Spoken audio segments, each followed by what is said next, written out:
And welcome in again to another edition of Washed Up. I'm J.D. PicKell alongside your mother's favorite long snapper, Jake Olson. Jake, it's been too long, man. How you doing? Good. 2020 is here. It's been a crazy ride, but we about to be back, hopefully, with this college football season as we know it. So, JD, we are going to be here for all the mothers and their sons and daughters all year long. This is a family-inclusive show. I want to make that very, very clear on the record. Now, you preface this a little bit. Let's jump right into it. There's some activity going on in the Pac-12, and I understand you have some inside scoop as to what this fall could look like or not look like. Why don't you tell the people at home what you're hearing?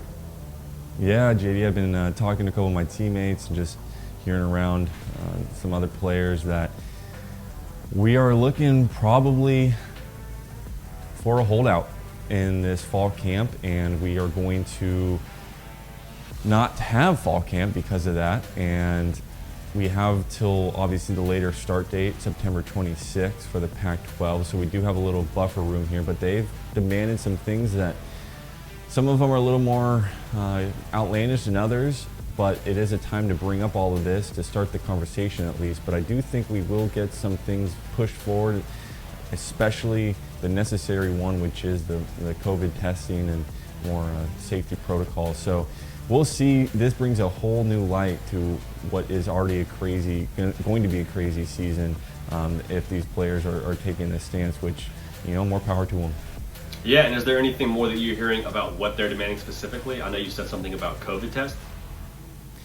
Yeah, they're asking for a whole host of items that range from obviously name, image, and likeness to share of revenue, but the primary thing that they're piggyback off of is this COVID test and more testing, more safety protocols, just being a little more diligent on that front. And I think that's obviously the most important thing as they go into this college football season. They want to make sure they're safe. They're playing for their universities. They're not getting a paycheck, not unlike these NFL players. You see these NFL players opting out. You can only understand the frustration it would be for a college student not receiving that paycheck to go there and put their life and health on the line to play the game they love.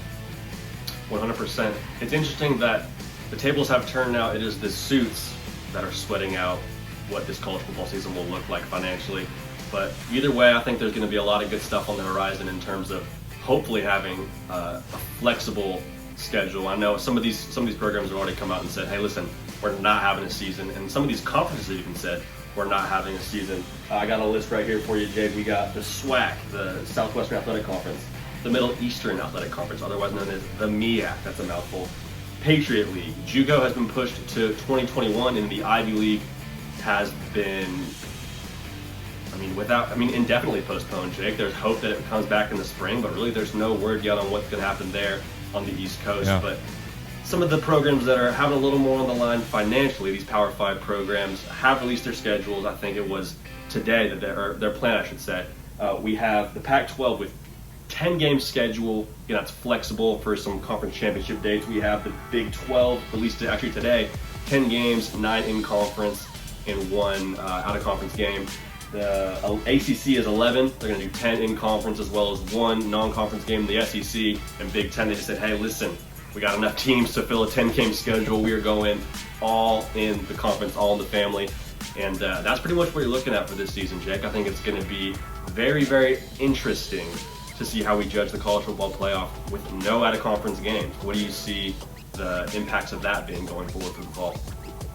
Well, it's interesting because you have some of these conferences that are playing more games than others. Obviously, with ACC and Big 12 playing out of conference, so we'll see if they play each other or they're going to take in some of these Group of 5 schools, which you feel very badly for that they can't, earn their revenue by playing these Power 5 schools, which is a whole other conversation. Sure. But JD, with the Pac-12, the Big 10, and the SEC playing within conference, I think the SEC is going to suffer a similar fate that the Pac-12 and maybe the Big 10 and Big 12 do on a yearly basis, which is cannibalization.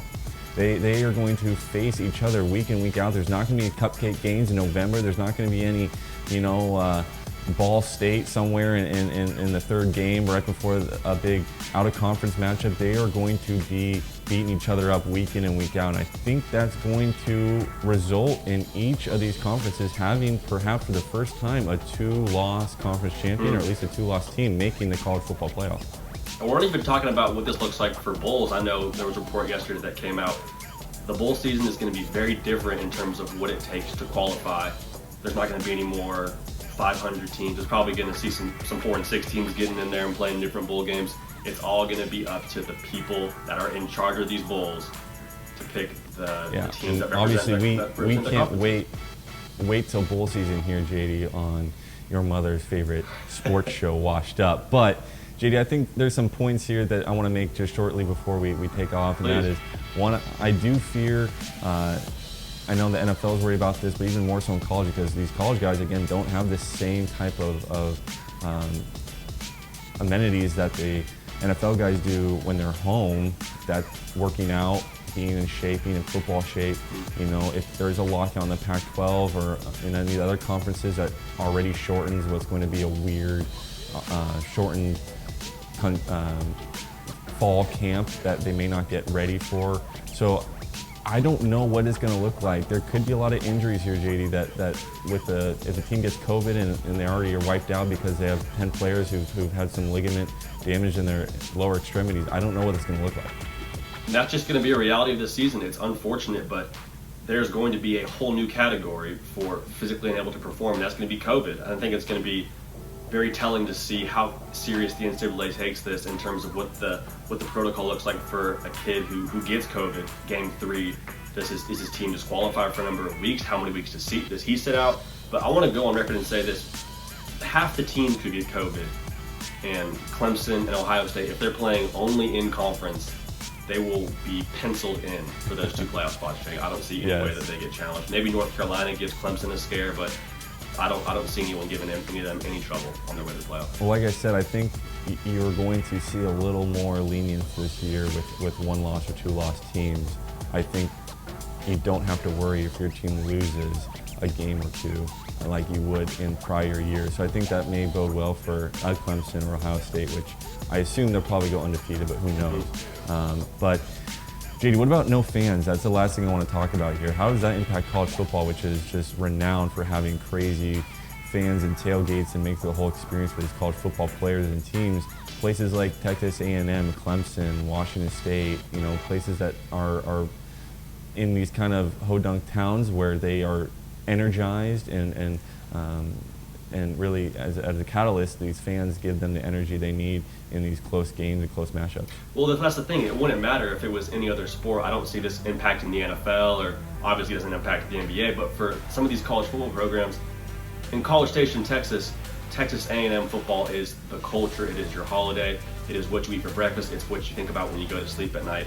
And that has a very big impact on the performance of this team when they play at home. You come to Kyle Field or you go to the Big House in Ann Arbor, that makes a difference for these teams. So I wouldn't be surprised if we see more road wins from some of these other teams, if we see some more uncharacteristic home losses from some of these more elite programs. I think it's going to be a very, very telling factor, and it really will be the X factor for a lot of these programs in big games where there's not that extra atmosphere, there's not that extra excitement in the air or electricity. It's going to be more about the 11 on 11, and I think that really takes the home advantage much, much weaker.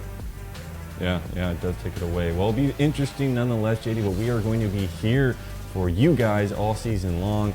We'll come back to you once all these schedules have been released to talk about what teams look like with their schedules. Again, JD's already penciling in Clemson and Ohio State in a pandemic. That is a bold move right there, JD. But look, we're all about bold predictions here. Yeah, you can put that in ink, take that to the bank, whatever you want to do with it. That is about as sure a thing as death and taxes, Jake. Good. Well, we are glad to be back, and we cannot wait for the rest of this season to see what kind of weird, interesting storylines emerge. But thank you for joining us today, and we will be back with Washed Up. Make sure to like and subscribe if you want all the info that you need to make it through this weird and wacky 2020 college football season. See you later.